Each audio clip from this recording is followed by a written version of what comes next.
I haven't seen anything on POE 2, so I will mute TTS for this, because apparently it's a beast of a thing.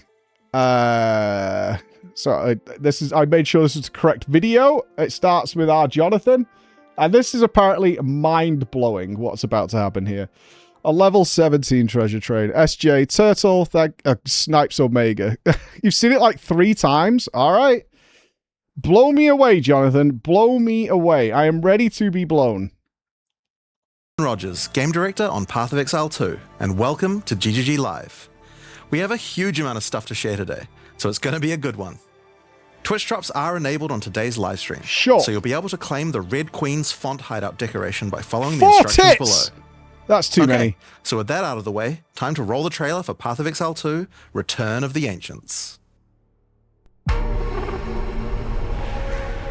Those in darkness once lay dormant, now return. All I want to see is the end game. How have they fixed it?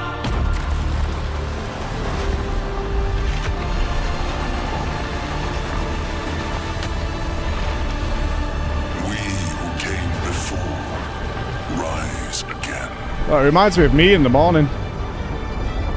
Behold, the first edict. The origins of Divinity.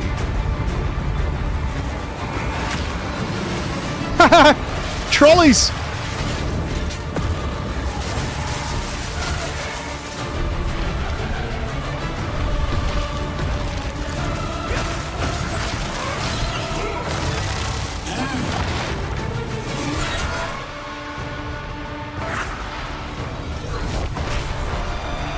Rituals reworked? Okay.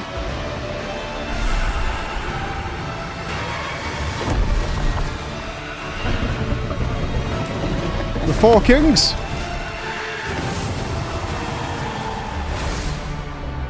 Waking the Dreamer.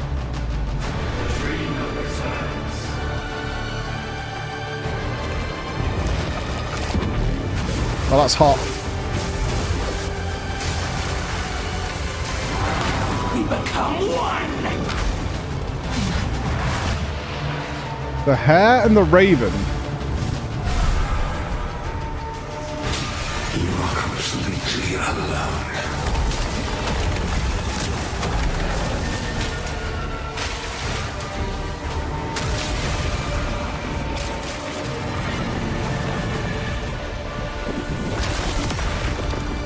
The Runes of Aldor.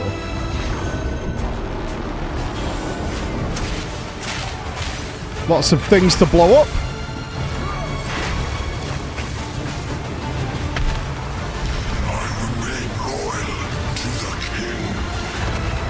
Expeditions reworked? Have they just reworked every single feature? Is that what I'm seeing?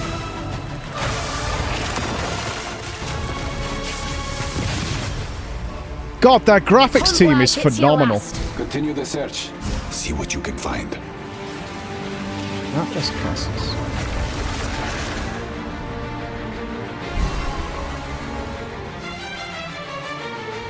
Yo, dude, I love Abyss. That looks awesome.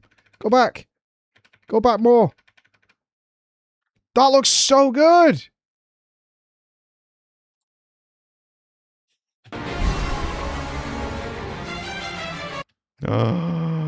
Oh, an entire Abyss area of the map. My camera is fine.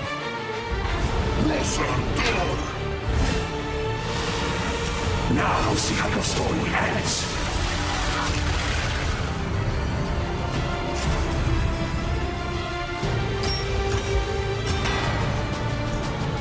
Rune Forging. Who's suddenly goats out? Fuck that. Pussies. Oh, martial arts, man? Oh, I kind of vibe with that.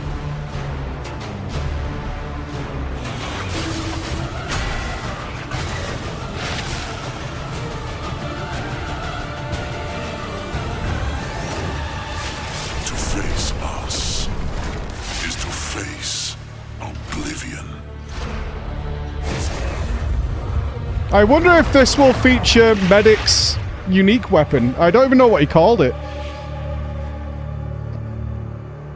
I know it won't be the big ones, but like the very So as little you can name. see, there's just so much going on in Return of the Ancients, it's hard for even us to keep track of it all. Now, we promised that this one was going to revamp the endgame, and I'm very excited to talk about it. But first, we've got to talk about the League.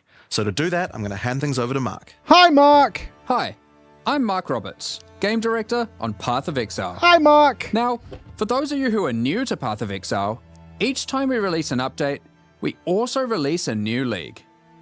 Not only do we have a new economy, but we also introduce new content through the campaign, which gives you a fresh play experience right from the start of the game, as well as new mechanics, storylines, and in-game bosses.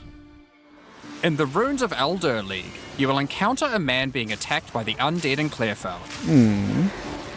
Fuck him. Let him die. After saving him, he introduces himself as Pharaoh, a young blacksmith trying to bring back the ancient art of Ezemite runesmithing. He has been collating his discoveries in a tome and is keen to show you how runesmithing works. By inscribing symbols on these ancient Ezemite remnants, you can create all manner of old magics.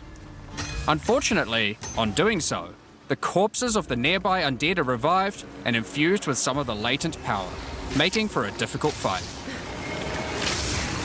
But we can bring more mobs to it for juice, right? Yeah. After defeating these monsters, Pharaoh realizes that runesmithing is a dangerous business. Pussy. And he is going to need the help of someone a little more martially inclined to discover these secrets. He lends you his tome and asks that you note down anything you discover when you return to him.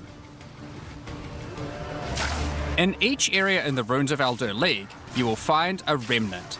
And as you approach it, you will notice that some symbols are already present, and some are waiting for you to fill them in. Okay. Depending on which symbols are already present, you will have different options for which items you can create using this magic. Uh-huh. For example, if you combine Tempest and Lightning, you can create an Orb of Augmentation. Sure.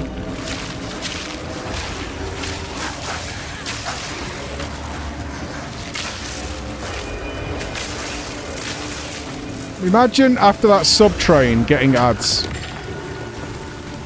But be careful. The symbols used to craft the items also empower the monsters around the remnant, who will be revived as undead to fight again with different properties depending on what runes you used. I think I'm going boys this league. I want minions. Recipe, the monsters will be empowered with fire. Makes sense. Or if you use a moon rune, lunar beams will rain down as you fight the monsters. I've never played a minion build. I want to spawn boys.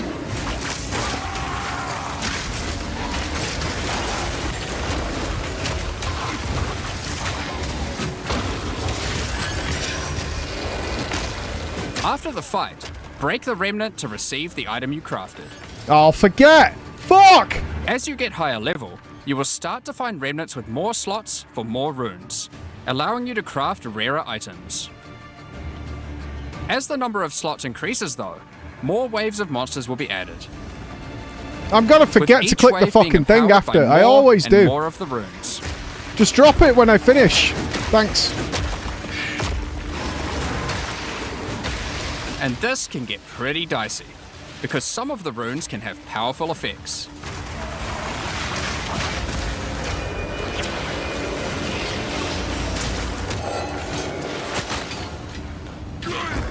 What do you think about deterministic outcomes? Like the Oath rune. Not in my which will ARPG. cause one monster to be nominated as a leader, spawning waves of minions. The leader itself will be invincible, but killing its minions will deal damage to it. Invincible, okay.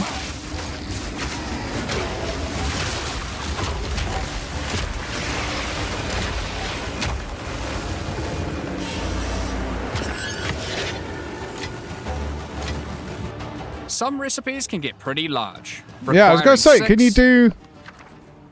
You only seem to get 1 of the thing. Or even 8 runes. Does it get juicier? But don't worry, you won't have to remember them. Pharaoh's rune crafting book will record all the options. Talk about knowing your player base. Which one you want to craft, given the Don't worry, existing you're not gonna runes have to that are remember already shit. on the remnant. To expand your knowledge and to allow you to craft more items, Pharaoh has asked that you keep an eye out for signs of runic magic around Rayclast. He wants to document anything you find in order to rediscover the secrets of Ezemite runesmiths of old. The first of these can be found in Ogham, and reveals to you an ancient secret, buried deep underground. The runic magic which the Ezemites believe to be their own is actually of Kalguran origin. I wish I knew the lore. Sure. What does it do? The Ezemite Kalguran shit. Thousands of years ago, the Kalgurans came to Rayclast to find sources of Verisium. Of course they did. A metal on which engraved runes allow control over reality. Uh-huh. Pharaoh is determined to learn these ancient ways and gain mastery over them. If you can bring him more Verisium, he'll be able to use it to smith power into any armor, granting you runic ward, the power harnessed by the Kalgurans since ancient times. Runic ward is a new resource that protects you from death. Should you run out of life, your runic ward will kick in, sustaining your body until your life can return. No shit! It effectively acts as an extra life pool. Of course, should you take enough damage to They run out put of full that, one-shot you will protect. still die. I mean, that's kind of cool. The biggest thing people bitch about in POE, and rightfully so, is getting fucking one-clapped when you don't know what's going on. Every single piece of armor in the game can be upgraded this way. Even uniques. Some are just a strict upgrade, giving runic ward with no downside. But Others are more extreme, sacrificing defenses to get a much larger amount of runic ward. it counts as extra health, not one-shot protection. Ah, okay. What did that do? The turtle's shell one day becomes the thing. Go back. Somewhere strict upgrade.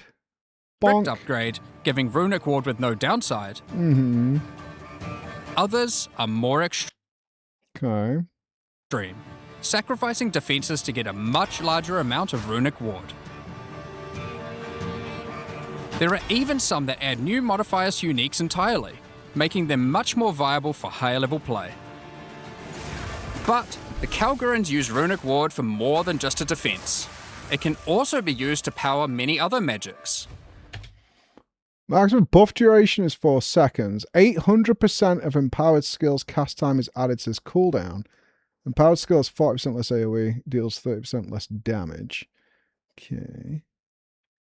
Instead of using gems created from corruption, the Kalgurans used runes of power and fueled them with runic ward.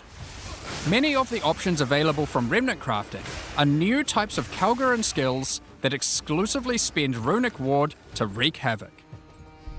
An example is Triskelion Cascade. Using it will cause your next spell to be triggered multiple times in a Triskelion pattern. You can use it with skills like Ice Nova that you cast from yourself, or with something you target at a distance, like Comet. There are also skills to modify existing effects using runic magic, like Frost Flame Nova. Using this skill on a pack of burning enemies will transform the Ignite into Frostfire, both burning them and building up freeze at the same time. You have basic buffs like Hollow Shell that guards all nearby allies, to more complicated mechanics like the Mark of Repulsion, that creates a mark capable of pushing away all nearby enemies. Instead of spending mana, like skill gems do, all these skills cost runic ward, and unlike gems, they don't have a color. This means that they don't care about attribute requirements, or what kind of weapon you use. These skills are designed to be used on any class, and so often interact with mechanics that apply across many characters. By combining different runes together, the Kalgurans were able to support their runic abilities, and you can as well. There is also a set of runic supports that can be combined with regular skill gems in interesting ways. What did I say? Fuck. Supports attacks causing them to cost runic ward to use, but deal additional physical damage. That's all I need to know. Concussive runes allows you to add these concussive shockwaves to any skill that stuns. Number went While up. Runic Infusion lets you spend ward to directly empower the damage on any skill. Now, there are other quests during the campaign too that unlock even more interesting crafting methods. Buried deep in the jungle in Act 3, you can find the Mystic Refuge, containing even more secrets for Pharaoh to learn from. And a big juicy ass fucking boss. Using this knowledge, he gains the ability to reforge unique weapons. With this technique, many low-level unique weapons can be upgraded to do significantly more damage. Thumbs up. We've been able to take a bunch of uniques that had interesting modifiers, but were not in-game viable, and give them a bit of a boost to get there. Thumbs the fuck up. And it's not just low-level uniques. All Kalguran uniques are able to be runeforged this way too. Sick. And they can do some pretty interesting things. Like Searle's Grit, a new unique, which when runeforged can get one of several different outcomes. Now, there is still so much more that you can craft with remnants. There are also 100 new runes, as well as many other new crafting currencies. This is the runes of Eldur after all, and some of these runes have quite powerful effects. For example, this elemental conversion rune will convert all the existing mods on a non-unique weapon from one element to another. Using it, you could combine a weapon with all 3 elemental damage mods into a single element, making a weapon with massive amounts of cold damage. There is also a rune that lets you destroy your rune sockets to turn them into a dual socket on your item. And there are even crafting meta runes that can unlock new types of mods when used with regular chronomancy crafting. modifiers. For example, this Rune of Chronomancy will unlock a set of time-related mods to be crafted on your boots. Once placed inside, use regular crafting orbs to attempt to get new mods like cooldown speed or increased skill effectuation. You can also create a new type of currency called alloys. Using regular metals alloyed with verisium, new modifiers not normally available can be directly crafted onto your items. Sick. Using imbued alloy could improve your ailment damage, for example. There are honestly so many options here that unlock all sorts of crazy I need a crafting nerd projects. to figure it out for me. So I think people will be experimenting with these for a long time. Once you get to King's March in Act 4, Pharaoh finally meets Danig, a real Kalguran runesmith. I need a nerd. And riddled with excitement, he wants to learn how to merge modern Kalguran techniques with the ancient knowledge that he has found. From here on, Pharaoh joins in the Kalguran expeditions that Danig has been leading. With the ancient knowledge that Pharaoh brings to the table, the Kalguran expeditions that Danig has been going on will change significantly. Oh shit, nah. For those of you who haven't played it, the Expedition League mechanic involves carefully placing explosives, uncovering the buried dead, and recovering verisium from them. By choosing where to place the explosives, you can choose which kind of challenges you'd like to face, an explosion for ants? or rewards you would like to claim. But unlike before, expeditions now contain the remnants from Runes of Eldur, allowing you to do some specific crafts along the way using the new League crafting mechanic.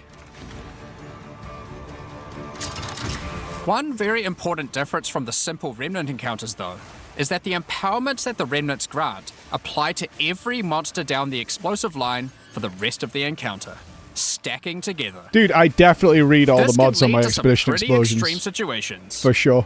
If you stack too many remnants, you might be in for a fight beyond your Yeah, I'm abilities. totally reading them. But the rewards will be very worth it. Why are these mobs Each immune mod to on the all my monster damage? is I don't know. improving the items that they can drop. I don't get it. Once you get to the endgame, fuck. you will find that the Atlas has changed substantially. Okay, what are we doing? To the south, you will now find the coastline of Rayclast, with the ocean beyond. King's March has not fared well after the Cataclysm, and lays in ruins. Rog's shop has been destroyed, but he is much more concerned about his wife, Gwenin. Why? Gwenin sucks, He would like dude. to launch an expedition deep This is into a the W. ocean to find her. And this begins a new major mechanic for Expedition, exploring the ocean. Previously, a logbook was a single encounter. Ooh, boat game. Now, using a logbook, you can send ships to explore an area of the ocean to the southeast, uncovering a range of islands to begin your search for Gwenin. You can hop from island to island, doing many new encounters. There are islands with expeditions, grand expeditions,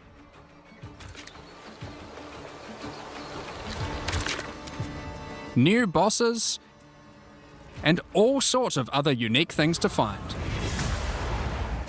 Eventually, you will find the island that Gwenin has been holed up on. It turns out that she has found the tomb of an ancient Kalguran, Medved. Medved? Sounds While like she a douche. appreciates you coming to her rescue, she is still keen to blow open the doors of the vault and take whatever you can find inside.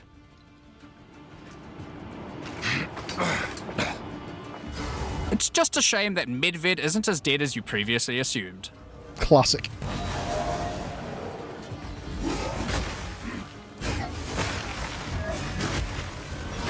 Now, after you have defeated Medved, you will find another logbook.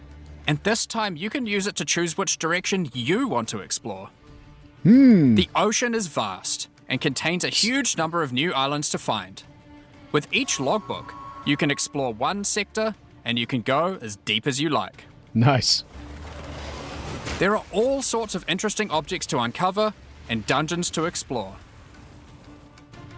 Many of the islands have expeditions with totally new mechanics. So for example, here is a volcanic island with voltaxic sulfite. Blowing up the sulfite will unleash extra waves of enemies.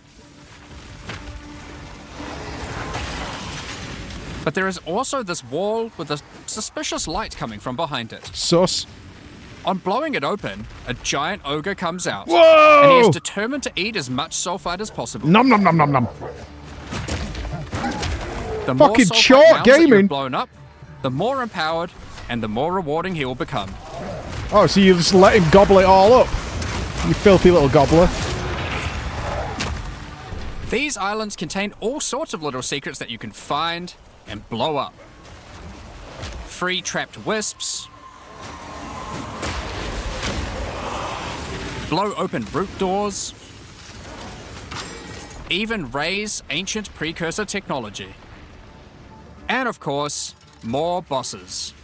There are more and further vaults to blow up, and one of them in particular is pretty important. The Tomb of Uhtred, the Star Drinker. Spoilers don't matter in POE. It's just telling you where you're going to get your fat loot from. POE's a loot game. Uhtred was responsible for calling down the meteors of Verisium, which the Kalgurans used to power their ancient magic. And upon defeating him, he calls down a truly gigantic one into the ocean nearby. Oh, we're doing a lot of maps. On visiting it, you find that it is shrouded by a strange energy emanating from the Verisium core of the meteor. I play POE for the story. Growing in there. There's dozens Can't of be us. anything good. In order to gain entry, Danik suggests that the Triskelion Flame, an ancient Kalguran artifact that can absorb and cancel the effects of Verisium magic, could be used to enter. But to find it, you will need to locate the Tomb of Olroth, leader of the Knights of the Sun.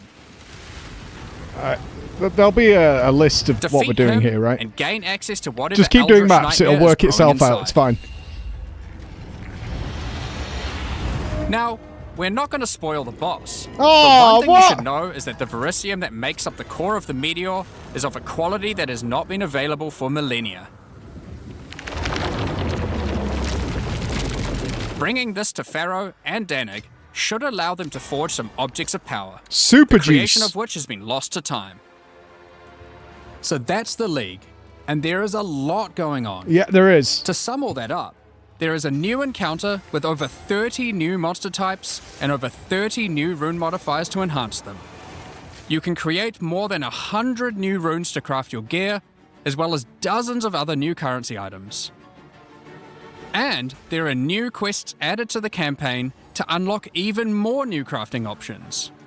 Rune forging armors, Martial arts man or minion build? Well, I assume they're going to give us a preview of martial upgrading arts man. uniques, dozens of new Kalguran skills and supports, tons of new islands to discover by exploring the ocean, 5 new bosses, including a new pinnacle boss, Nom nom nom nom nom. Crab Daddy. and a bunch of new uniques to top it off. Now, we did Druid last league. It was good. But there is still a ton more to come. It's time to talk about the massive changes All to right, the in-game. let's do it, Marky But boy. for that, I'll hand it back to Jonathan. All right, let's do it, Jonathan. Now, as Mark hinted at before, the endgame atlas is very different now, and the ocean to the south is the least of the changes. The entire area around your starting location is now teeming with new questlines and things to discover. Uh-huh. Will you investigate the strange forest to the west? The cracks in the earth to the east? Or perhaps visit the ruins of a Val city in the north? The atlas now has fixed points of interest at specific locations, giving Oh, you specific shit! objectives that are easy to find. Yay! Good. Like before though, no matter which objective you choose, going to towers to see what's out there is always a good idea. The first time you do that though, something new happens. The earth shakes, and a gigantic fortress rises from the earth. A remnant of the ancient precursor civilization. Fuck you, Nevin does. The cataclysm of the beast has caused an ancient protocol to be invoked. Should corruption ever take hold to this degree, the world must be scoured and purged of corruption. I'm on it. You will need to make your way into the fortress and activate the gates. Gain the keys to reach these ancient precursor weapons How do we get those keys? and disarm them. But this will be no easy task.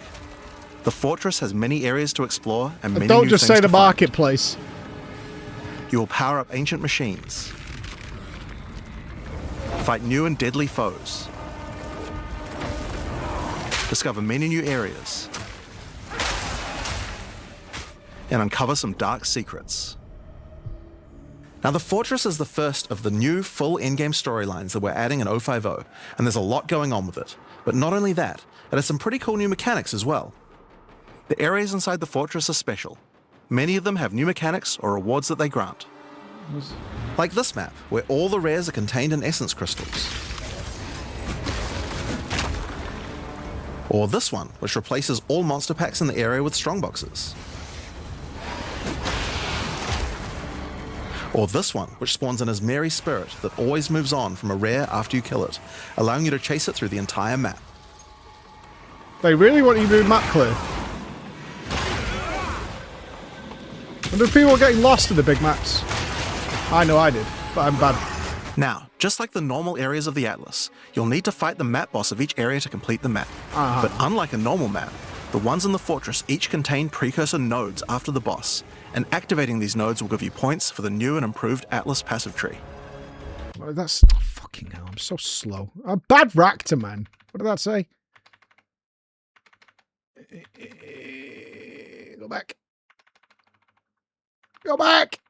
Yeah, I had my hands on my dick, so I didn't get to press spacebar. When a monster is possessed by a spirit, it's also possessed by another random spirit. Who's Now, not we had an feeling their Atlas passive balls tree during before, a POE new but it was one of announcement? the areas of the endgame that just wasn't up to Idiots. scratch. You know you are. The Atlas tree now works quite a lot differently. We have significantly upgraded the kind of mechanics that you can find on the Atlas tree. Like this one, that gives a chance to make rogue exiles you fight retreat from combat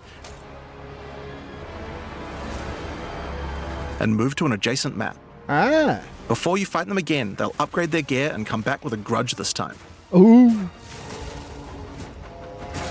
There are also a lot of nodes that combine mechanics together in new ways, like this one, which lets Asmeri spirits possess strongboxes.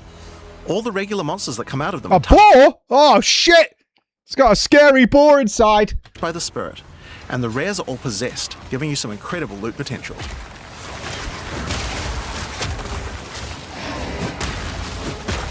When's boar? I'm gonna be sad I don't get a boar. You get points from every single area you complete in the fortress, and unlike before, that means you can allocate the entire Atlas tree. I see. Huh. Okay. Okay. All right. Yes, this whole tree can be yours. This change is pretty important since it allows us to be able to create many types of bonuses that we wouldn't have been able to create before. Like this one, which gives a chance for cities to be invaded by another faction, and can even allow it to contain 2 faction leaders, allowing you to get 2 crisis fragments. If we'd done this kind of thing in the old tree, we would have wanted to spec into it before running a city map, then unspec out of it before running anything else. With full allocation, we can have cool bonuses like these. Now obviously we still want to make sure that you have choices that define your in-game Atlas build.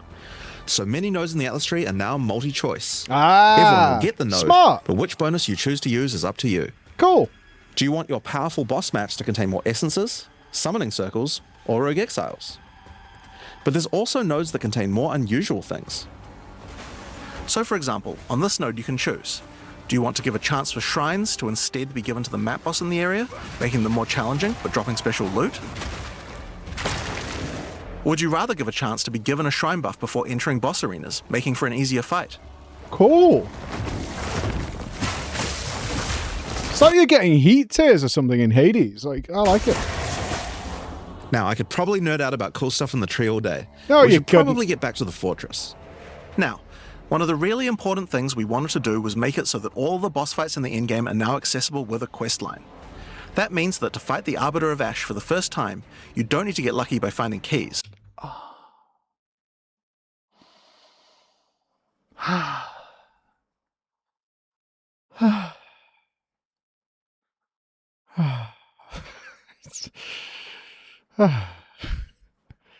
They will be in fixed locations and there's a quest. I really hated how massively overgeared we were for the Arbiter of Ash and hadn't found a single key. Not one. I bought all 4. It's so stupid. Not found a single fucking one. To get them. But the Arbiter of Ash is no longer the pinnacle of Path of Exile 2. Oh, new For juice. that, you'll need to travel into the very center of the fortress. An incredible challenge awaits you, should you choose to go there. Is it the Ashy Arbiter? After the storyline, you still unlock keys Ah. for pinnacle bosses in the usual way, exploring the world and finding the keys required to get to them. But we have added a lot more interesting things to find out there as well. There are now all sorts of mechanics that can spawn on maps in the wilderness. For example, some maps might spawn as a rogue exile hunting ground, containing multiple rogue exiles who are there to hunt rare beasts. You might come upon them in the middle of a fight and be able to take out both of them. Or a map of champions that makes all the natural inhabitants of the area into magic monsters. Or this one that causes all shrines in the area to release as merry spirits when used. Once you have explored and found your keys, you can return to fight the pinnacle in the fortress again. But this version of him will be harder. And not only that, he will have new unique rewards as well. Double the juice, double Each the time you fun. fight him, you get the ability to activate one section of the fortress, and any maps that you didn't finish there will be automatically completed, giving you all the Atlas points. So if you're the type of player who doesn't want to explore the fortress, and instead just race out into the infinite Atlas, you still have a way to get all those points. So that's the Origins of Divinity storyline. It's a huge amount of new content, with a ton of new areas, 5 new bosses, including a pinnacle, with a bunch of new unique items. But not only that, it also completely revamps the Atlas tree, and includes a ton of new map mechanics that you can find both inside. Jonathan, do the lines between the maps work now, though? This is key. Or are they bullshit still? Are we going to path our way to a place and then nothing connects, even though on the map it does? That's 1.0. Are we still going to have that issue? That's one of my concerns, is that these maps and lines actually work. And outside the fortress. But this is just one of the new storylines. So let's talk about the next one now, Masters of the Atlas. Now earlier we talked about how the multi-choice nodes in the tree allow you to still have an in-game Atlas build, but we didn't think that was quite enough. You have an Ascendancy class for your passive tree. Why not an Ascendancy class for your Atlas tree? Well, that's where the Masters of the Atlas come in. Throughout Rayclast are many opportunities for those with the skills to find them. Atlas Masters are willing to train you in these skills if you're able to help them in return. Okay. One such master is Jado, Hi, a Jado. member of the Order of the Jinn, an organization that secures powerful artifacts to prevent them from falling into the wrong hands. Jado will send you on missions to investigate he's Indiana strange Jones. occurrences on the Atlas and recover the artifacts causing them. And for each one you recover, he will gain more trust in you and teach you more ways of the Order of the Jinn. At level 1, you could choose to... So yeah, we're getting Atlas subclasses. Strongboxing your maps have 100% increased chance to be unique and 100% increased amount of rare chests in your maps. Damn. massively increase the chance for rare and unique chests. Or make it so that all map bosses drop an additional unique item. Cool. Or make corrupted waystones have an additional modifier, but at the cost of making them send you to a totally unknown location. What do you mean? Each mission you complete for Jado will unlock another row of abilities, and give you another point to allocate, letting you choose how you want to specialize. But there are other masters too. For example, Hilda. Hilda's got dog! Hilda wins! Hilda is a member of a guild of monster hunters. Yeah, go She will Hilda! send you on missions to assassinate specific deadly creatures around Rayclast and harvest their parts. In exchange, she will teach you her monster hunting skills, like this one, which adds a 25% chance to upgrade any map boss to a powerful version. Or this one, which makes his Marian spirits no longer possess rare monsters, making them go for the unique bosses in the area instead. You might notice that many of the effects on these are both upsides and downsides. So Hilda, for example, can make it so that you only get one attempt when fighting pinnacle bosses, but in exchange for that, they always drop 2 uniques. Oh. Because of that, we wanted it to be easy to swap between them depending on what you're doing. As you unlock each master, they will appear on the side of the screen. Simply click whichever one you want to use to run the map. I just disagree. Like, it feels like there's no meaningful choice. Just being able to change on a whim is very frustrating and devalues my RPG experience, frankly. Doesn't it?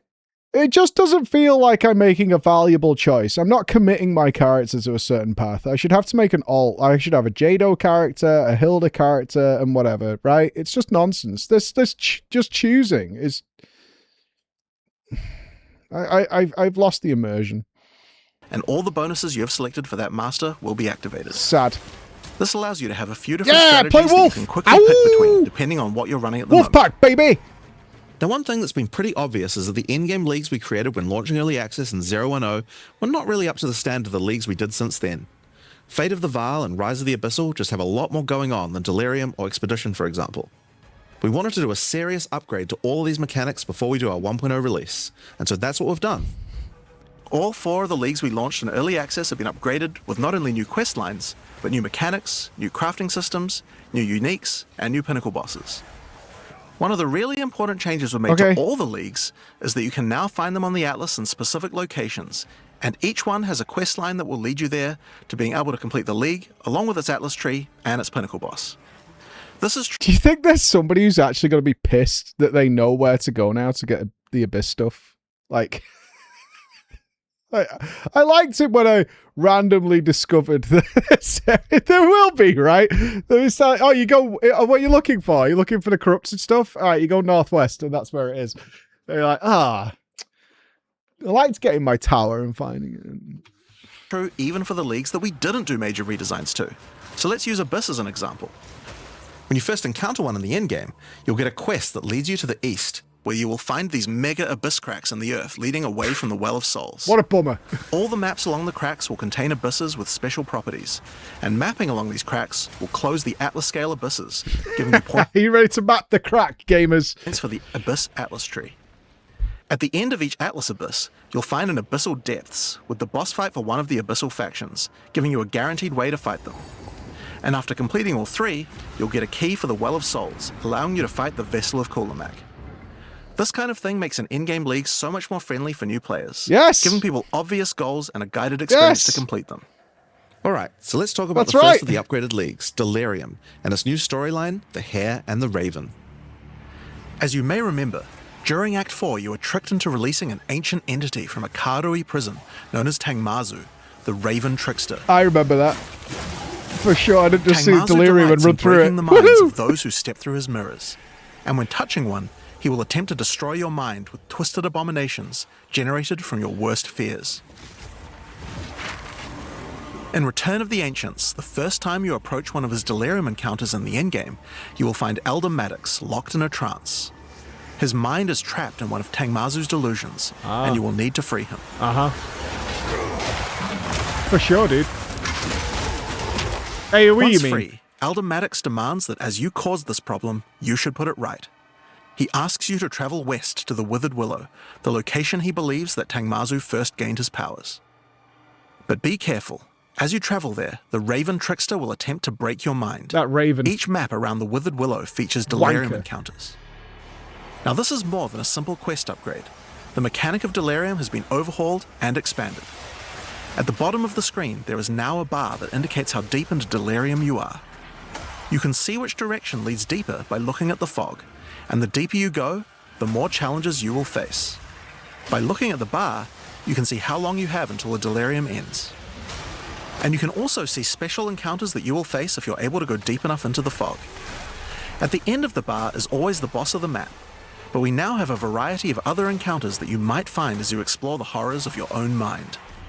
For example, you might encounter a purple mirror shard that when shattered will cause all the enemies to become more nightmarish. After hitting this, you'll notice the Delirium demons are enhanced, significantly more powerful, larger, and scarier in general, along with more rewards. DPS it, Or bro. should you encounter a red mirror shard, you'll be sent into the depths of your mind.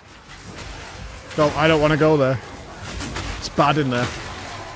And must escape it while fighting off hordes of your worst fears. I don't see the sky, man. It's probably at If the you are end. able to do so, you will gain a powerful amulet with 2 instilled notables on it. Once you reach the Withered Willow, Elder Maddox discovers that a shard of the mirror is missing.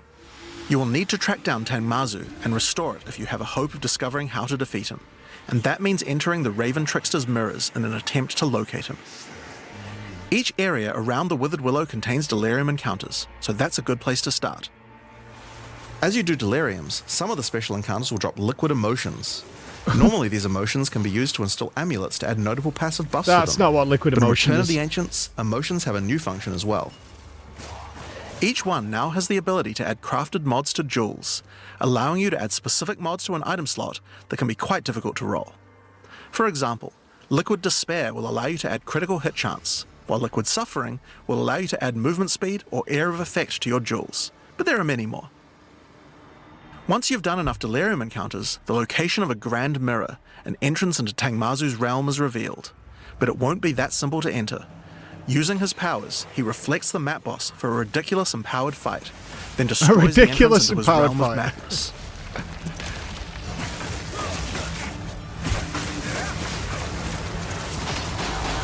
In order to find him now, you'll need to let the insanity fully into your mind.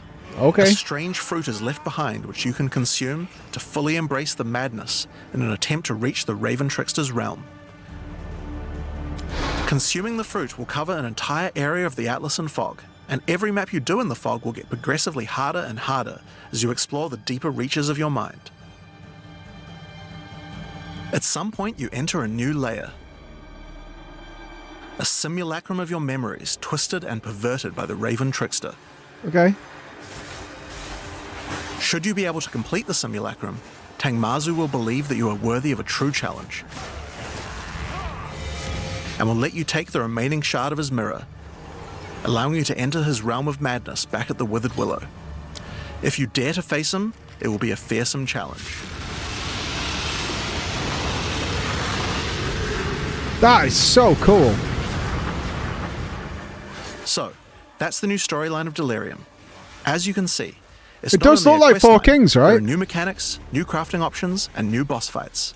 But one question you might have is, what happens after? I Well, was once you've thinking. completed the story, grand mirrors will start appearing on the Atlas sometimes Okay. after completing Delirium encounters.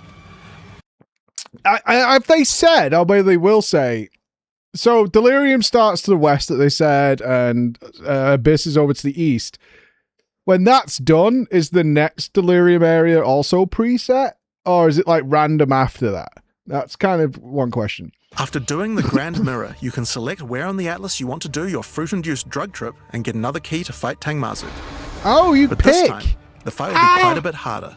And not only that, the fight will be able to drop a bunch of new uniques that were not available in the questline version. We'll show some of those later. After doing a Grand Mirror, the decision of where to spread the fog can be important, because there are some potent emotions that only come from certain map bosses affected by Cool. Delirium this way. Like all emotions, they can craft special mods onto jewels, but these potent emotions can create mods that you can't get any other way. So for example, Potent Liquid Melancholy is an emotion that can only come from human bosses, and allows you to add a variety of on-hit effects. Also, you might want to try instilling amulets with these emotions. They could have some interesting effects, with some powerful notables that do not normally exist on the tree. Like Storm's Rebuke, which makes Armor Break boost your cold and lightning damage. But also notables from a clearly deranged mind, like Calm's Blessing. This skill allows you to ancestrally boost fire spells after using a Warcry. How about using an Ancestral Flame Blast? Now, just like before, you can also upgrade the League by getting points for a dedicated Delirium Atlas tree. But this now works in a much better way and has much cooler effects. Okay. The maps in the Delirium area of the Atlas give you Delirium passive points for completing them, so it's easy to see how to progress. Some nodes will add new types of mirror shard encounters to your Deliriums. Like this one, which will pause the Delirium for some amount of time, allowing you to more easily get to higher depths. Sweet. Or this one, which adds extra Delirium modifiers to monsters when you pick it up. There are also nodes that can add new types of drops, like this one, which modifies Simulacrum encounters to add special liquid emotions, which can craft time-lost jewels. And nodes that apply to the Atlas mechanics of the League, like this one, which causes the Grand Mirror to spread Delirium fog over a larger area of the Atlas, potentially containing multiple simulacrums. Alright, so that's the changes to Delirium. The core mechanic now includes a bunch of new things to find, new monsters to kill, and has new mechanics on the Atlas. It also has new crafting system for jewels, and over 20 new unlockable notables for amulets. Oh, it's Not only fantastic. that, You get to we have a new focus on what you pinnacle boss want. with a bunch of new Very unique cool. items, Properly. and a massively upgraded Atlas tree just for Delirium. But there's still a lot more to come, so let's talk about Breach next. When you first do a Breach in the endgame, you will find Aelith, one of the Keepers of the Flame, an ancient order of monks dedicated to preventing the Hiveborn from entering the world. As you seem to be a keen slayer of demons, Aelith would like to recruit you to the order and asks that you travel to their monastery to the south. On the way there, you'll start to encounter more breaches, and will notice one of the first changes to the breach mechanic.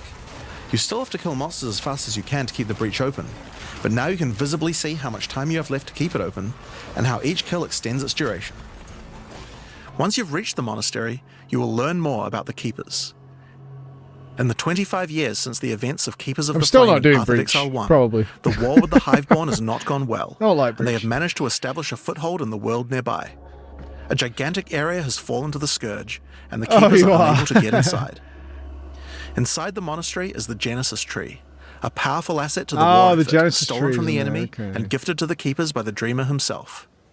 Using the tree, Aelith could create a breach stone and penetrate the Hiveborn foothold, but without Hive Blood, the tree has withered. To get Hive Blood, you will need to take advantage of another new mechanic of breach. If you can keep the otherworldly portal open for long enough, the breach will stabilize and will enter a new phase. Oh. The Hiveborn will send their toughest miscreations to defeat you, and the breach will not close until you can annihilate them, dropping Hive Blood that you can use to restore the Genesis Tree. Oh, that's cool. In some cases, you may even attract one of the deadliest foes the Hiveborn can offer, a Marshal of Zesht. Hi.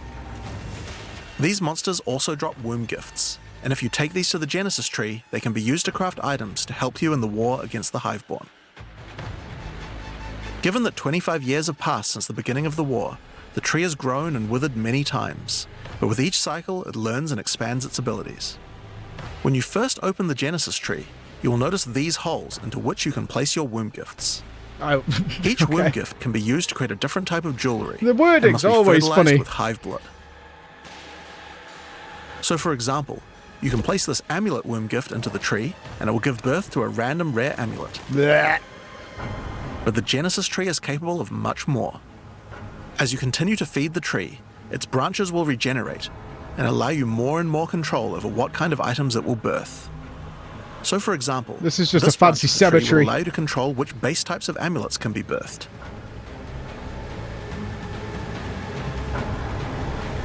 And as you go deeper, it will even allow you to create new base types that you can't get anywhere else.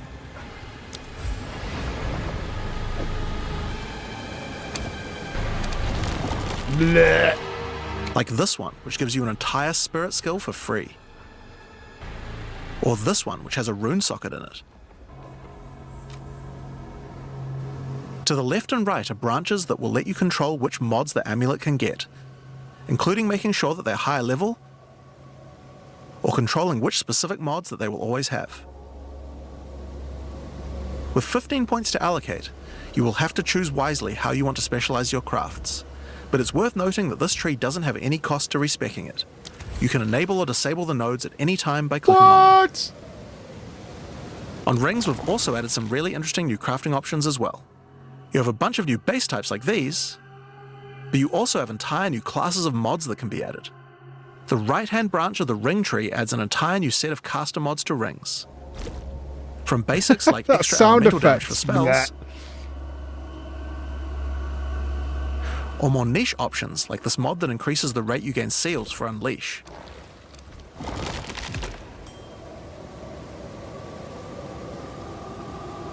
And on the left-hand side, you can unlock an entire new set of mods for minion characters. Yay! This stuff is actually pretty Need more important, boys. because casters and minion builds didn't have as many slots with interesting item crafting compared to attack builds. The Genesis tree narrows that gap. There are also trees for belts and currency. I won't go over them too much here, but there are all sorts of goodies in these too, like being able to create new catalysts for jewels, or a belt that gives lightning damage. Once you've done enough breach encounters, you may finally get a womb gift capable of birthing a breach stone.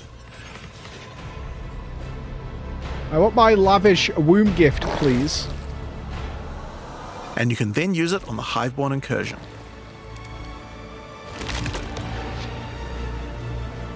Once used, the true extent of the Breach Demon's foothold becomes clear. Oh They dear. have not only transformed the land, but constructed huge sky hives as well. Bastards. When you enter the outskirts of their realm, you will discover breach hives. Using the power of the Keepers of the Flame, these otherworldly structures can be burned away when walking through them. But for each one destroyed, more of the Hiveborn will attack when you attempt to purge the hive.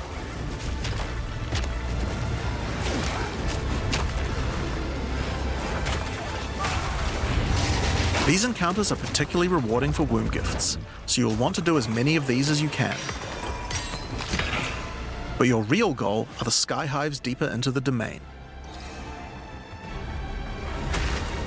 These twisted creations are securing the demon's entry into our world. Inside the very center are the Breach Lords Tool and Ash, and you will need to defeat them if you want to get rid of the foothold once and for all. Now, once you've completed the questline version, there is still more to do. You will find other breach domains on the Atlas randomly in your travels. For each one, you will need to find a breach stone, destroy the sky hives, and defeat the Breach Lords. And doing these encounters is what will give you access to fight Zesht, the existing Breach Pinnacle boss, which you can access by communing with the Dreamer himself inside the monastery. Aye, aye. While completing the questline for Breach, you will also be gaining points for the Breach Atlas tree, and there are a lot of cool new options here. This node will cause breach hives to spawn outside of the Hiveborn domains on the Atlas. And this one will give Aelith additional abilities that you can use while attacking a hive. Like this one, which causes all Hiveborn in the next wave to be magic, drastically increasing their difficulty in exchange for way more items. There are also nodes that allow you to control your rewards, like this one, which adds a set of new lineage supports to the Marshal of Zesht. Or this one, which lets you control which womb gifts the breeding program. Nice. There's also Any some breeders? nodes that affect the Genesis tree, like this one, which will cause Zesht to drop his head, which when returned to the Genesis tree, will grow a grasping orchid on the side of it. Oh, sick. You'll have to If we experiment give to find out Zesht what this thing head, is good then for. we get to grow Putting more rings on wombs. his fingers seems to Nice. make him happy. And then we finger So it. that's a rundown of what you can expect from the new Breach questline. There's a new stabilization mechanic for breaches, That's a good night. hive encounters, and Hiveborn incursions on the Atlas. But you also have a huge new crafting system and new bosses as well. Alright, so let's talk about the Rite of the Nameless storyline next. When you first complete a ritual in the endgame, Aoife, a I lost can't remember what you spirit talked about half an hour ago. She This appears is too to much need your shit. help, but isn't able to communicate more than a few words, beckoning you to come to the Wildwood. No. Like the other leagues, Ritual now has a place on the Atlas to call home. The Wildwood could be found There was to the something west. about a fortress. When you first arrive there, Aoife's spirit will guide you in. Oh, Where you it's will a discover trap! inside Don't go the in there! Wildwood, spirits can take physical form. Aoife has been bound to this place by the King in the Mists, and requests that you free her. But in order to do so, you will need her body, currently in possession of the King. To reclaim it, you will need to gain an audience with him. Inside the Wildwood, there are many ritual encounters to complete. Wow, this is everything Like they've been before, cooking for months, right? Each area triggering rituals will resurrect the nearby bound monsters to attack you, and killing the monsters will give you tribute. They did say there was a lot of stuff they wanted to put in the last addition, patch, but they just each ritual hadn't got you it do finished. in the area will add the monsters from the previous ritual, making the encounters much more challenging the more I mean, this is rituals you basically a complete. different game at this point. Once you've completed them, spend your tribute to get items. Now, an important change to the rewards of Ritual is that all the items in the reward window are now uniques or omens, making this league's rewards much more valuable than before. Ah. In order to gain an audience with the Nameless King, you need to sacrifice tribute to him. Any remaining tribute you don't spend can be sacrificed this way to fill up this bar. Oh, you. Once That's you have enough tribute nice. for an audience, return to the Wildwood to divine his location with the Nameless Shrine. His location will be revealed deeper in the Wildwood, and you will need to make your way to him, kill him, and get Aoife's body. Got him. Using her body, you can attempt to release her spirit, but this is when you learn about the true threat of the League. The Aoife's a Wildwood is built bastard. on top of an ancient prison. Classic. The King in the Mists Every didn't time. gain his power out of nowhere. He was granted it by an ancient being of darkness known as the Bodark, and the Nameless King's use of fucking this power Bodark, has been causing the again. prison to weaken. That In order to motherfucker. prevent the Bodark from entering the world, a champion will need to enter its prison and beat him back, but those with a name are unable to survive there. In order to do so, you will need to transfer your name to another with a new mechanic in the Ritual League, the Rite of the Nameless. The Rite will begin in a nearby forest. At first, it appears to be a regular ritual encounter, but that will soon change. The final ritual of the area will include the map boss, Okay. and defeating him will give you a piece of the effigy onto Look at this which you will transfer your name. gameplay. Just a bear running in circles. Woohoo! I'm a bear. But the ritual is still not complete. Once the map boss is defeated, the Atlas will open, and you will need to pick another adjacent map to continue the ritual. During the rite, each adjacent map will have different rewards to tempt you. So for example, if you go in this direction, you gain significantly more tribute. But if you go in this direction, the uniques in the reward window will turn into currency instead.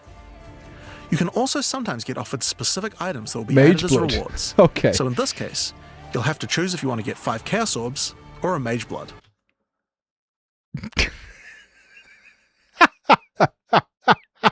Okay, dude. Okay, bro.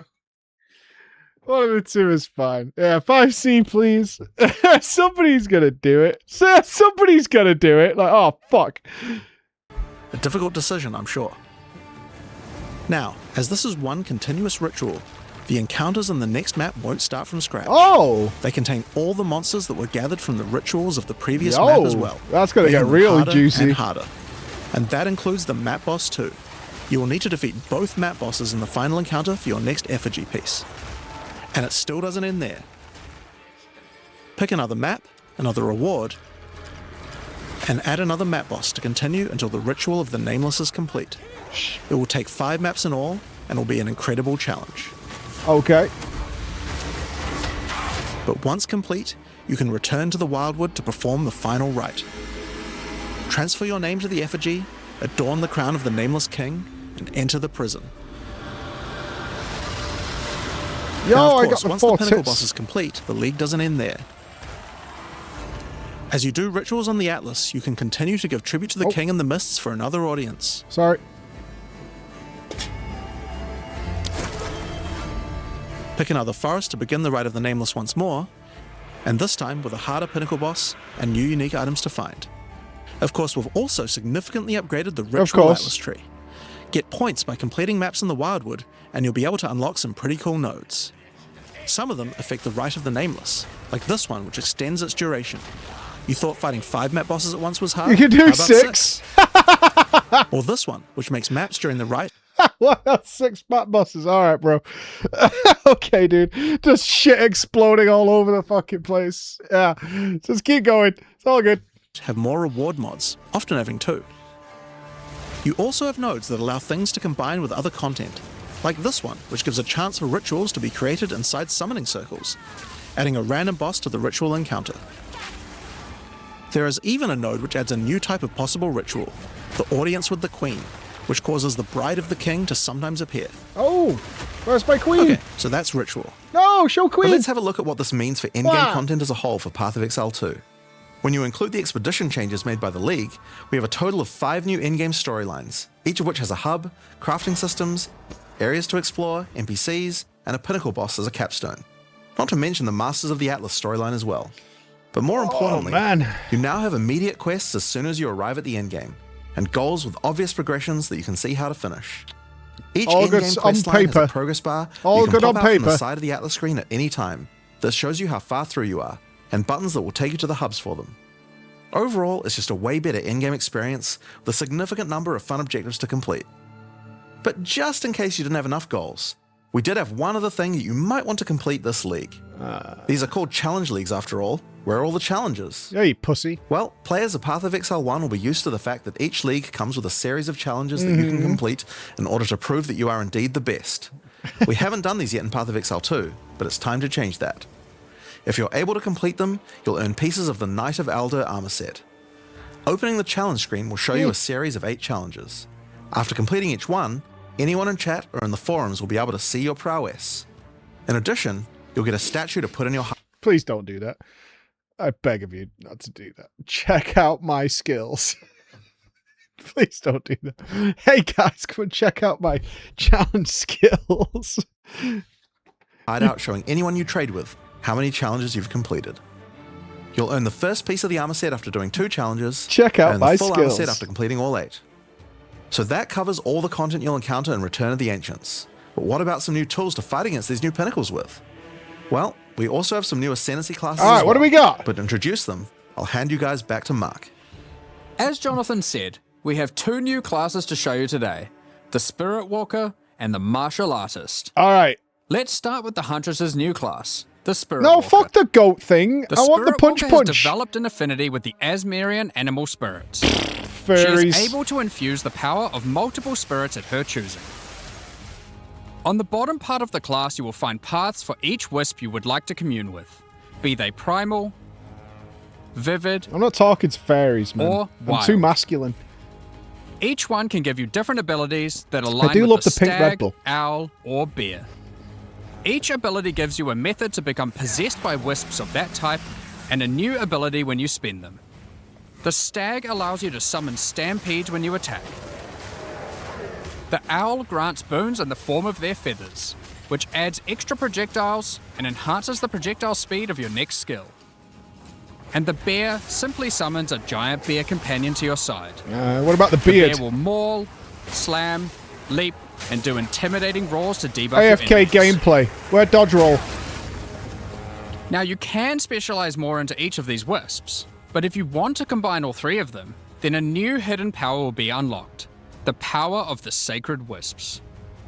This node is free and enhances the quality of all 3 of your spirit animals. Your bear will take some of the damage you take and grant you life regeneration. Your stags will become more aggressive, leaping towards enemies. And your owl-empowered skills will leave a trail of soaring ground behind them. But that's not all. The Spirit Walker has other powers beyond wisps, such as Idolatry, which can give you large bonuses for using idol socket. No one else had Dollar Tree then? I'm so confused. I said such as idolatry. It's like you had to go to a cheap store. Yeah, idolatry is what he was saying, but it sounded like he said idolatry. in your equipment. Companions deal 10% increased damage for idle and equipment, reservation, and alley-routes. Okay. The power of bargains. And this one, which is my absolute favorite. Oh. The Spirit Walker, having attuned herself with nature, can gain the ability to tame beast bosses, opening up a whole suite of very cool options for your build. Maybe you tame the mighty Silverfist in the jungle depths. Alright, that's kind of funny. Or maybe a 3-headed chimeral That's kind of beast in funny. the chimeral wetlands. Right, but in FF14, I can tame a goat thing, and I can make it big, so... Where you at? Or then there's a giant frozen owl beast, Rakar, the Frozen Talon. There's so many choices. You're going to have to experiment a bunch with this one, and I'm very excited to see what bosses you all choose to have as your trusted boss companion. Next up, we have the Monk's real new shit. Ascendancy class, Real the shit. Martial Artist. After decades Yes, of training, he has better, mastered right? Just straight away. Just better.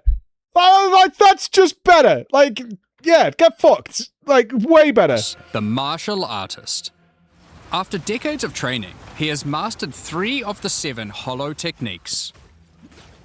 Channeling Weeb hollow shit. form technique allows the martial artist to create illusions of himself, which then use a skill of your choosing. Perfect for turning skills with less area of effect into ones that can obliterate packs with ease. Should you find yourself overly vulnerable while channeling, you might want to take Way of the Mountain, which causes you to be covered in stone when you immobilize enemies, mitigating large amounts of damage. This can even enhance your attacks too. By hardening your weapon in stone, you can deal even more damage. After taking Hollow Focus technique, you can manifest your spiritual energy into objects. In this case, bells, which will appear around the martial artist and can be shattered by any of his attacks, even ones from the Hollow Form technique earlier. Hollow Resonance technique furthers that by adding a manifested bell to your back, which rings each time you deal a critical strike, damaging all enemies around you. Ding, ding, ding, ding, ding, ding, ding. Through all the martial artist's thorough training, he has mastered the flow of internal spiritual energy too, and has engraved runic tattoos around his meridians. By doing this, he can gain the benefit of extra runes. Just open your inventory and add the runes. Yeah, I don't know if There we is can play. one that counts as a helmet, 2 as a body armor, 1 as gloves, and 1 as boots. Finally, your hands, the ultimate expression of a master of the martial arts.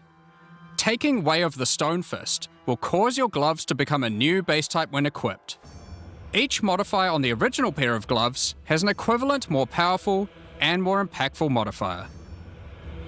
For example, these gloves add some physical damage, cold damage, lightning damage, some resistances, and life gain on hit. Now, when I equip these, they become literal fists of stone, and not only grant me a bunch more evasion and energy shield, they now also grant a lot more damage, some maximum resistances, and a significantly higher amount of life gained on hitting enemies. I think I have to start fisting With all things the different rune and ringing my bell. combinations you could do, and the different modifiers on gloves, there's a ton of different build options, and we're looking forward to seeing what you can come I up think with. I think we have to play Monkey Man. Now, and with ring the so bell. many new I bosses think we in have to play Return of the Monkey Man. Ancients, of course we want to have a huge number of unique rewards. There are some pretty cool things in here, so we wanted to show you a few of them. Twisted Empyrean is a 2-handed mace made from the purest of Verisium, combined with the beast's corruption. It converts all of your mace's skills fire damage to cold, and visually does so too, turning your volcanic fissures into glacial ones. This mace also comes with its own built-in skill, Starborn Onslaught. Using Glory, you can leap backwards, throwing your mace at the ground, creating Verisium fissures, before calling behind it a storm of cold metallic bolts from the stratosphere. Next, we have Eventide Petals, an amulet that not only grants runic ward, but also comes with its own reservation skill, Midnight Zenith. Arctic This skill petals. causes your critical hits to grant Arctic petals that hover around you. I got ice shards. Once you have acquired enough of these petals, they will be consumed, creating a floral ice crystal near an enemy. Then, destroy that crystal to do devastating cold damage to everything around it. The Raven's Flock is a staff perfect for minion characters. Spiraling Conspiracy. Not only does it grant spirit reservation efficiency and minion damage, it also allows your minions to inflict grueling madness on hit, slowing enemies and making all other slows on them more powerful, for maximum crowd control. That's not where this item shines though.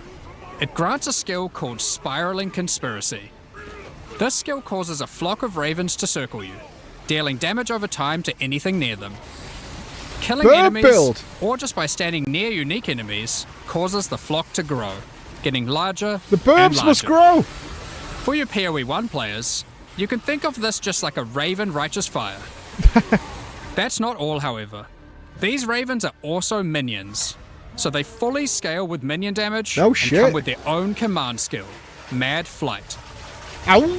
This command skill causes your flock to create a tunnel of deathly damage between a set of illusory mirrors, obliterating anything in between.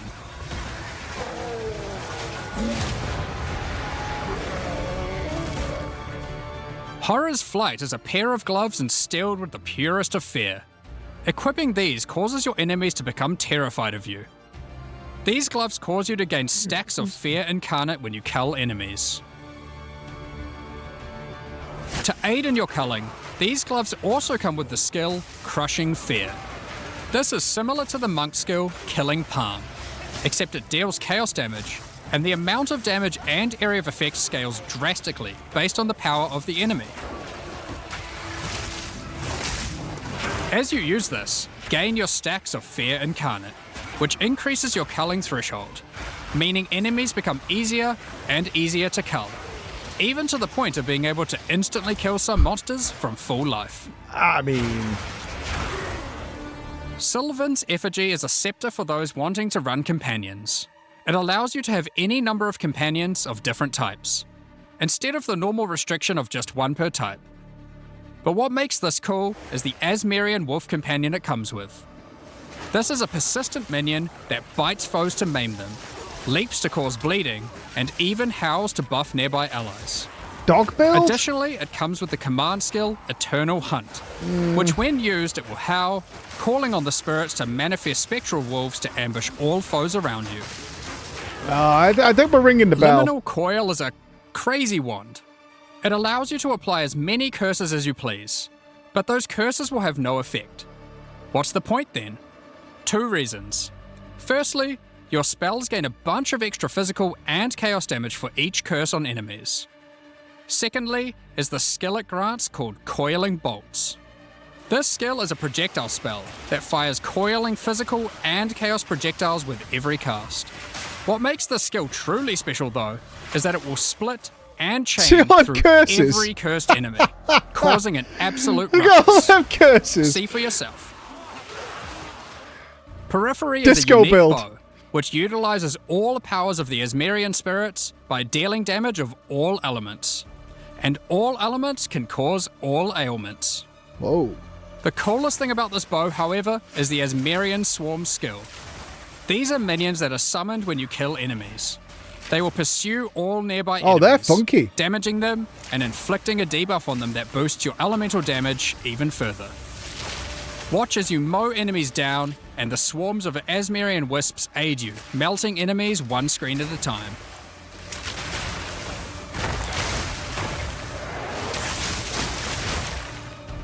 The Ordained is a new spear, mastering in physical and lightning damage, with high critical strike chance too. This spear allows you to leech life not only from physical damage, but lightning too. It also creates a fragment of divinity nearby periodically. What are those? Well, this spear has the skill Righteous Descent, which is an epic, divine leap, aided by angelic wings. Dragoon gamers? If you use the skill when a fragment of divinity is nearby, it will become empowered, dealing significantly more damage, gaining massive area of effect, and bypassing its cooldown. When fighting a boss, let a bunch of the fragments spawn, and then just unleash your divine havoc, obliterating them. Okay, bro. I'm sure. Last, but not least, we have a new unique jewel, Voices. Voices is simple. I feel like I've heard that It consumes one jewel slot to add more. There are versions that add 2 dual slots, 3 dual slots, and for those who are absurdly lucky or rich, one with 4 dual slots. Equip it and notice the slots appear next to your character's portrait in the center. Okay, bro. One of the things A we are billion concerned divs, about yeah, is how long exactly. it takes for experienced players to Like replay through the game in each new league. 0.00001% drop rate. As we learned from Path of Exile 1, one of the things that can really help is having elements in the campaign that tell you where to go, if you know what to look for. We'll cover No just one shit. example per act for Acts 1 to 3, but there are many more than just these. For example, Hunting Grounds in Act 1 is a large, sparse area, Yes, it containing is. multiple entrances and landmark encounters. Here's an example of some of the changes we've made here. Finding the ritual encounter in this area isn't too difficult. Now, after completing it, a trail of locusts will lead to the entrance to Freythorn. Just follow it and find the source of the evil. Good. You may also find corpses of dead animals, killed and pecked at by the crowbell. You'll notice a trail of blood actually leading piss. away from them. Follow the trail and it will lead directly I to want the yellow boss. paint. I don't give a fuck. Give me my yellow paint. We just want to go in the right way and get We it even put a done. signpost on the road to tell you which way to go to find Ogham Village. In Act 2, in the Mastodon Badlands, you need to find the Lightless Caverns and track down the Abyssal. Now to make this quicker, in the level you'll find these cracks. Just follow them, and it will take you right to their lair, allowing you to find and unlock the Well of Souls. That sounded so sarcastic. Just follow them, forehead. That came across so sarcastic. Oh my god. In Act 3, the jungle areas have camps of explorers to sell you items. However, they are now even more useful. By Dude, the talking to POE 2 maps explorers, are they will massive. point And when towards the next areas were area. random where they were, Not only it's, that, it, but they, it will also reveal it on the minimap. you don't know, man. So you can know exactly where to go. These are just some examples. We plan to do more and more of these over time in order POE to 1 streamline had the this and it was experience. fine. They had like parts of the road that were missing. It's like, okay, it's that way. Now, as this is an endgame expansion, it makes sense that we would work on Atlas QOL. We've added a search box that updates live as you type. Have a specific map you want to run? Now they will be much easier to find. If there are multiple maps, hitting enter will move you from map to map. Now, making a character build in Path of Exile 2 can be pretty complex. And instead of designing a build yourself, many players enjoy Wait a minute. What are they doing here? Because I have bitched at Jonathan about this for fucking ages. Have your cake and eat it too is what I keep telling him. What did they do? following online build guides. We have a pretty awesome community that has built many tools over the years for designing builds, but we wanted to improve the experience of following them. So, we are introducing a new build guide system directly into the game You client. motherfuckers. Here's how it works. Community creators who write build guides can now create a new file format, a build file.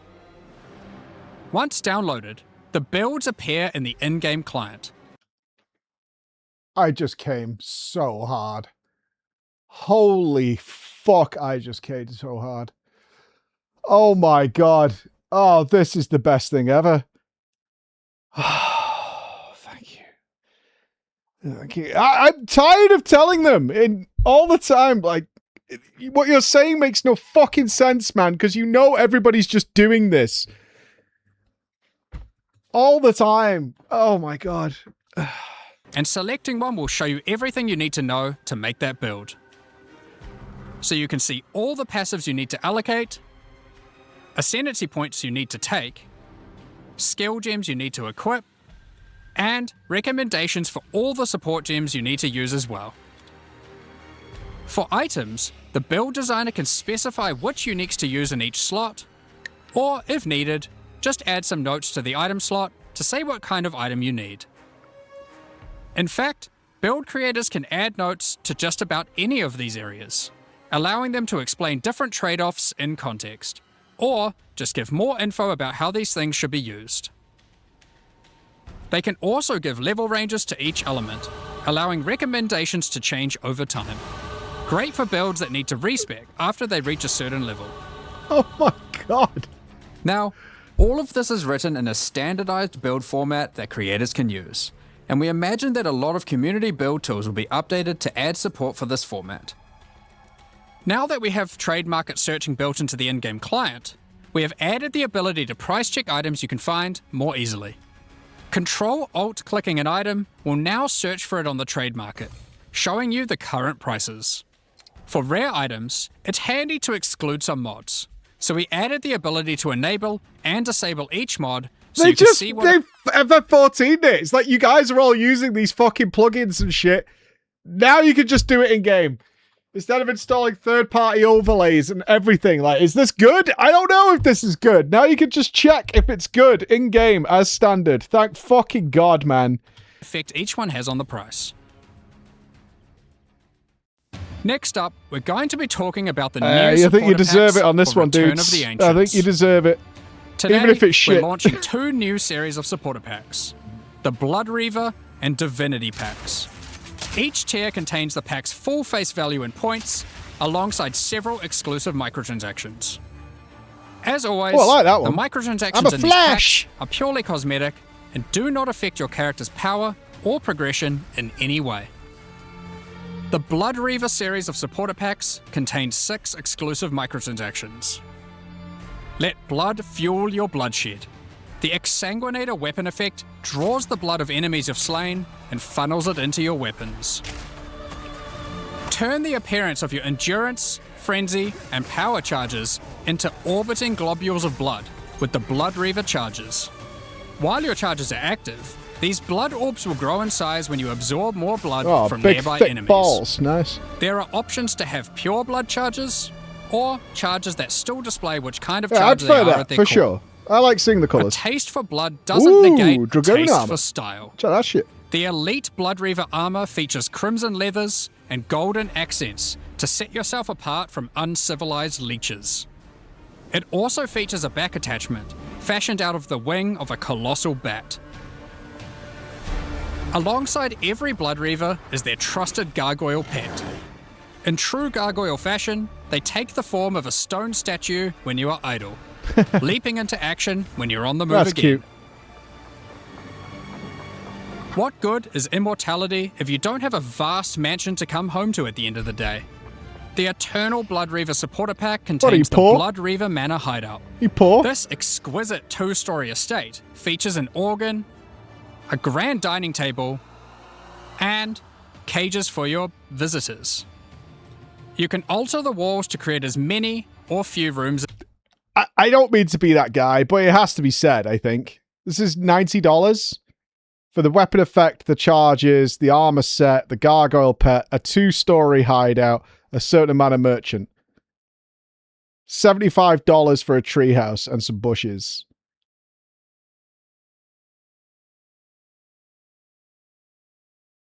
And 900 coins to buy a bunch of other shit with. Right? And the coins, yeah. It's just incredible how far off the mark Blizzard is. Like, not only did they misfire, they shot themselves in the foot. Like, straight away. And the game is free. Like, it's just nonsensical. It's so greedy.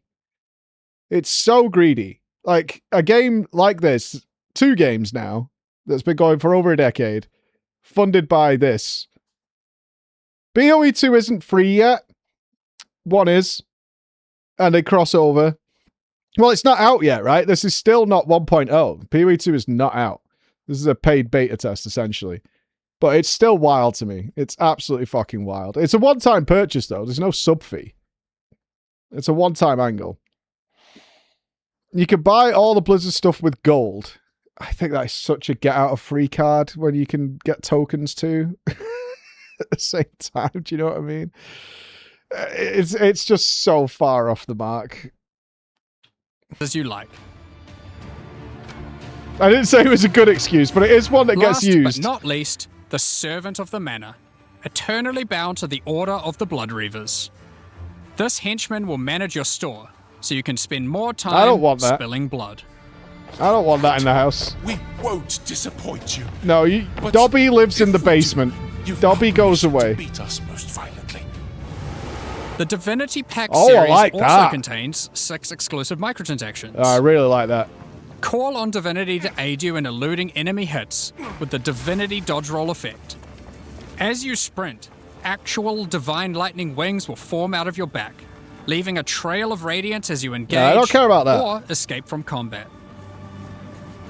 For situations that are too dicey, call on the gods above to send down the Storm of Divinity portal. Yeah, the to portal create a I really safe like. passage for you to retreat through. Adorn yourself with the Knight of Divinity armor set, a highly revered attire only bestowed to those deemed worthy for the divine cause. Equipping the Divine Surge character effect empowers you with a storm of divine energy. Using skills causes the storm to burst from your character, spilling raw divinity into the area around you. Oh, I'll spill my raw divinity. The Arbiter of Divinity wings are the final piece remaining to emphasize the Oh, I like force the wings. Divinity has over this realm. This ancient precursor machine was found locked away in a highly guarded vault.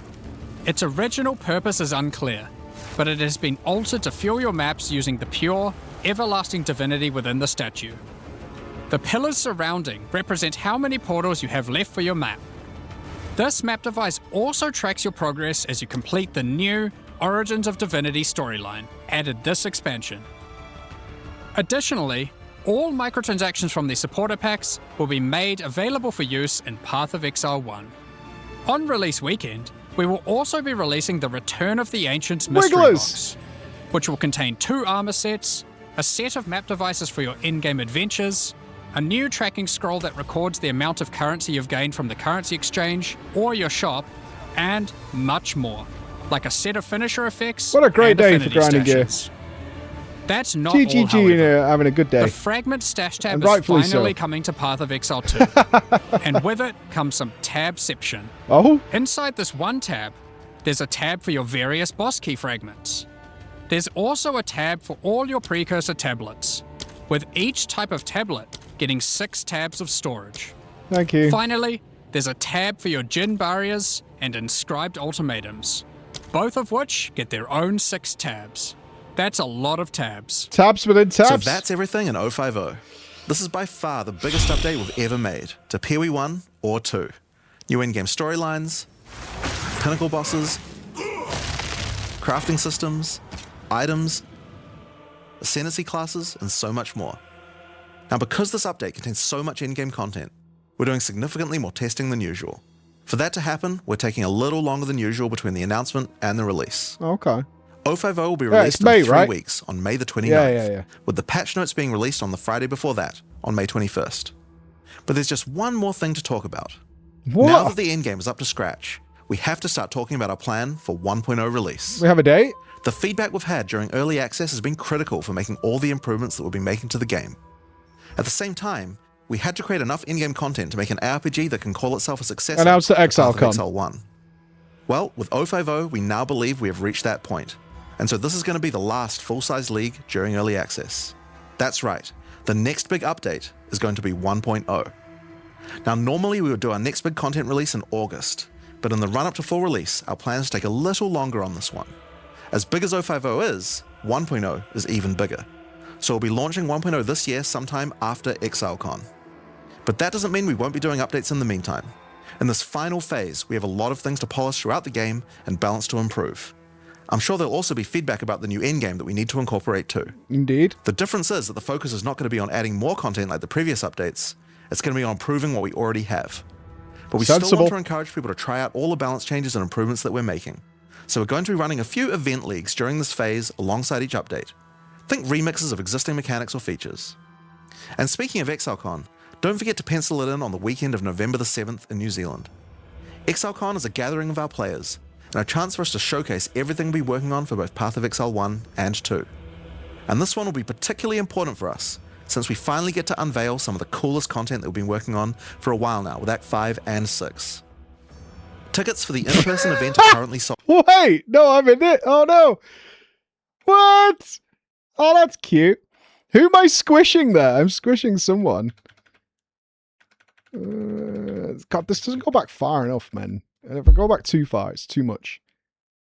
Working on for a while now with Act 5 and 6. I'm squidging the fuck out of someone. Get squashed. If you want to get squashed, remember PreachCon is in August. Love wins with passion. Yeah. Oh, that's cute. Tickets for the in-person event are currently sold out, but don't worry. All the announcements and talks are going to be streamed online for all of you to watch. Oh, well, I guess that's it then. Hi. So December POE 2 launch, January Evercold. Yeah, I know. PreachCon is in Manchester in August. Yes, it is. It is. Why so angry looking? Because we're squishing as hard as we can, man. Will I be what, Exile Con? Don't know. Don't know. New Zealand is very far away. I don't know. Can we stop now? I'm out of jizz. I mean, the content looks great, but maybe it's because I'm a fucking giant noob, but the putting the build into the game and just having that in front of me whenever I open the fucking tab. This is incredible. This is so good. And the gear recommendations and shit. Like, I can't remember last time we played, because we did Druid last time, how often I just had to have POB on one screen and the entire web page of those recommendations and shit as we went through the levels on the other. It was like, okay, let's stop playing for a minute and go and check over here to double check what we're doing. Okay, now we're here. We need to redirect over to here. And which, do you remember how long we spent just checking which fist base type we wanted? The claw thing? Oh, such a fucking pain in the ass. And it just takes you out of the game for so much. But it was also nonsense. It was one of the first things when me and Jonathan were chatting. Because I remember the first time I tried, I'm new to PoE, obviously. I don't have anywhere near as many hours as some people. It's like, I think 600 at best across both games. And being infuriated that I just couldn't change my build around to try things out. And when I talked to him about it, he was just like, yeah, but you're supposed to be meaningful choicing. Like, you've made that character that certain way. So we like that you're kind of committed down that path. And then it becomes apparent is, because I did the podcast with the guys, and I was like, this is infuriating. I kind of want to try out Sword and Board, but I have to respec a bunch of my tree, and I just don't have like the Orbs of Scouring to do that. And then it turns out everybody else has infinity Orbs of Scouring because they just follow a build guide and they never need to respec any points outside of what is preordained. Like, it's already done for them before. So that system just is nonsensical. Like, it just punishes players who want to play around with your build and have fun. And it was just, it wasn't an argument, but it was a total disagreement. It's like, you're saying that your characters are all locked in and blah, blah, blah, blah, blah, but that's not how your players are playing the game. So you get to sell it on this, like, oh, you're invested into your RPG character and all this shit. And on the other hand, all your players are using POB.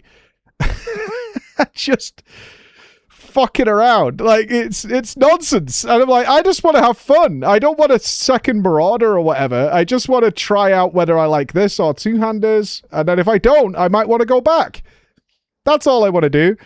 Yeah, I YOLO'd my first build. So obviously it then needed tweaking and messing, and I wanted to try out different abilities and things like that, which requires quite a bit of respec, all that nonsense. So, and then now you get into build guides and you're like, okay, this is great as well.